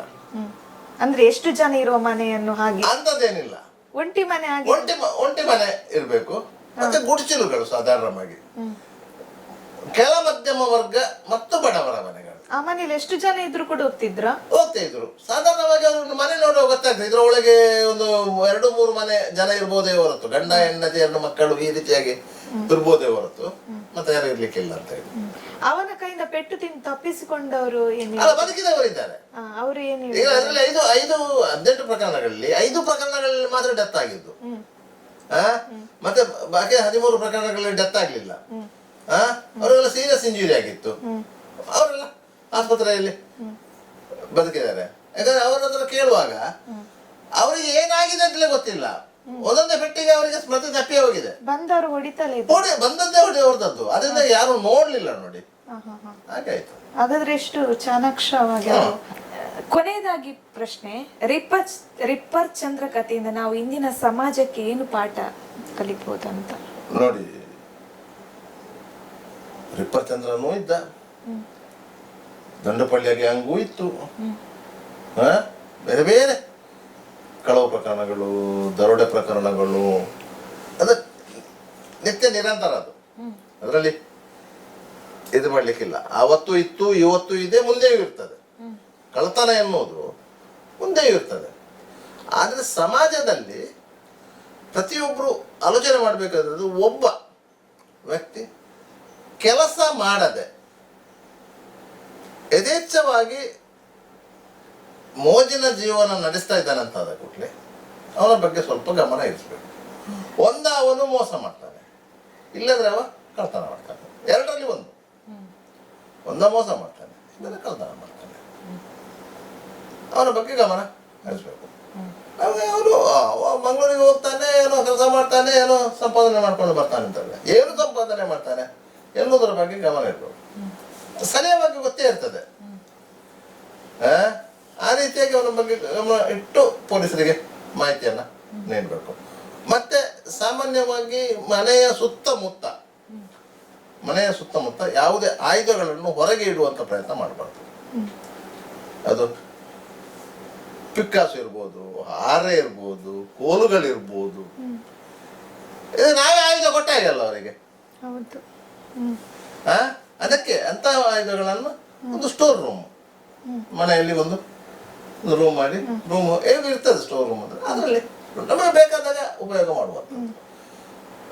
ಅದನ್ನು ಹೊರಗೆ ಇಟ್ಟರೆ ಅದು ಅಪಾಯ ನಮಗೆ.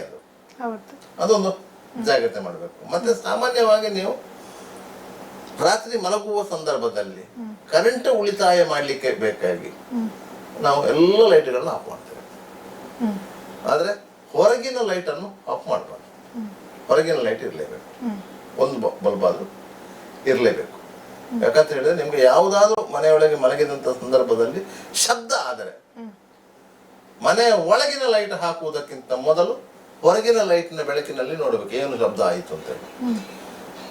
ಯಾಕಂತ ಹೇಳಿದ್ರೆ ಯಾರಾದ್ರೂ ಕಳ್ಳರು ಬಂದ್ರು ಸಹ ಸುರಿಗೆ ಮನೆಯ ಒಳಗೆ ಎಷ್ಟು ಜನ ಇದ್ದಾರೆ ಅಂತ ಆಲೋಚನೆ ಮಾಡಿ. ನೀವು ಮನೆಯ ಒಳಗೆ ಲೈಟ್ ಹಾಕಿದ ಕೂಡಲೇ ಅವ್ರಿಗೆ ಗೊತ್ತಾಯ್ತು ಇಲ್ಲಿ ಇಬ್ಬರೇ ಇರೋದು ಗಂಡ ಹೆಂಡತಿ ಅಂತ. ಅವ್ರು ಫೋರ್ಸ್ ಮಾಡ್ಲಿಕ್ಕೆ ಸ್ಟಾರ್ಟ್ ಮಾಡ್ತಾರೆ. ಅವರಿಗೆ ಮನೆಯ ಒಳಗೆ ಎಷ್ಟು ಮಂದಿ ಇದ್ದಾರೆ ಅಂತ ಗೊತ್ತಾಗಬಾರದು.